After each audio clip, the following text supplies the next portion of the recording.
તમને આ ક્ષણે મહિપતસિંહ બાપુ યાદ આવે છે કે જેને ક્યારેય સમાધાન પિતાજી તો આવે જ ને, માણસના માતા પિતા તો સર્વશ્રેય છે. એમને ક્યારેય સમાધાન ના કર્યું? હા, એનું કારણ શું? એ એમના સિદ્ધાંત ઉપર હતા. એમના સિદ્ધાંતમાં પોતે અડગ હતા. તમે કે સિદ્ધાંત ચૂકાયેલા કારણે હા, જો હું તો પાર્ટીને નુકસાન થઈ રહ્યું હતું એટલે હું એમની હારે બેઠો હતો. અમે બે એક પાર્ટીમાં હતા એટલે નુકસાન થઈ રહ્યું હતું, અને અમારા સમાજના આગેવાનો અમને એવું કીધું કે ભાઈ આ પાર્ટીને નુકસાન થાય છે, તમે એના કરતા ભેગા બેસી જાઓ.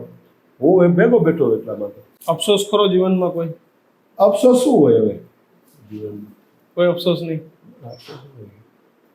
આ બધો કર્મનો સિદ્ધાંત માનો છો? શું માનો છો તમે? જે કઈ થઈ રહ્યું છે કે પછી નહીં કરાવવામાં જ આવી રહ્યું છે?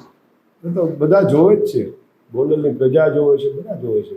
પોલીસ ખાતાને ખ્યાલ છે કે આમાં ડ્રામા શું થયો છે એ બધું, પણ પોલીસ ખાતાએ ઘણું જગ્યાએ બીવે છે, જાહેરમાં બોલતા સરકારમાં રજૂઆત કરી બાપુ આ બધું થયા પછી? તમે મુખ્યમંત્રીને કરશું.